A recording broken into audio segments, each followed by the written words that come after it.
இந்த black ticket விக்கிறவங்கள்ட்ட போய் சேர்ந்தோம்னா பிளாக்ல தான் காசு வாங்குவாங்க. நீங்க எல்லாம் போய் பதவிக்கா இப்படி காசை கொடுக்கலாமாடா? இன்னும் எத்தனை பேர் கொடுத்துருக்கிறீங்களோ அவங்க எல்லாம் விழிப்புணர்வோட இருந்துருங்க. இல்லைன்னு சொன்னா அப்புறம் முதல்வராய் தரம்னு சொல்லி டாட்டா காமிச்சிட்டு போயிருவாங்க, தரமாட்டாங்க. இந்த மாதிரி எத்தனை பேர் காசை கொடுத்து ஏமாந்துருக்கிறேன்னு தெரியல. ஆனா இந்த பிளாக் டிக்கெட்டுக்காரங்க எல்லாம் இப்படி பிளாக்ல காசு வாங்க ஆரம்பிச்சிருவாங்க. நீ தயவு செஞ்சு நல்லபடியா நீ புரிஞ்சுக்கிட்டதுனால உனக்கு ஒரு சந்தோஷம். ஏன்னு கேட்டா இதே மாதிரி எத்தனை பேரு பதவி தரம்னு சொல்லி காசு வாங்க போறாலோ தெரியல. ஏன்டா அவங்க மைக்கு பிடிச்ச கூவையிலே எங்களுக்கு எல்லாம் தெரியும் எத்தனை மக்களை ஏமாத்தி சின்ன பின்னமாக போறாங்களோ அப்படிங்கிற மாதிரி. ஆனா நீ நல்ல விழிப்புணர்வா இருந்தாப்புல நீ வெரி கிரேடு. ஏன்னா இந்த மாதிரி 10 பேர் கொடுத்துட்டீங்கன்னா அப்புறம் 10 இருக்கப்பட்ட 10 பேர் இந்த மாதிரி எங்களை ஏமாத்திட்டான்னு சொல்லி போலீஸ்ல கம்ப்ளைண்ட் பண்ணுவாங்க.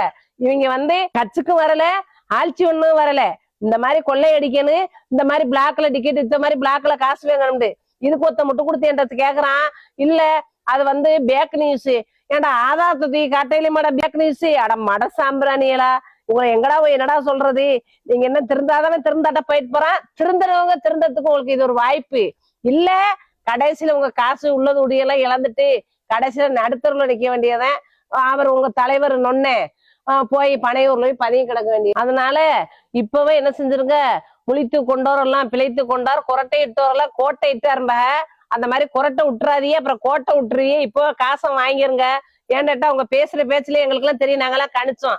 ஆஹா ரொம்ப துள்ளுதே பேச்சு, ரொம்ப போகுதே. இப்ப இதுக்கு பின்னால என்னன்னு பார்த்தா இப்பதான் தெரியுது காசு யாரார்ட்ட வாங்கியிருக்கிறேன். இப்ப வெறும் டெய்லர் தான். இனிமே நிறைய பிக்சர்கள் எல்லாம் வர, அப்புறமா பாப்பான்.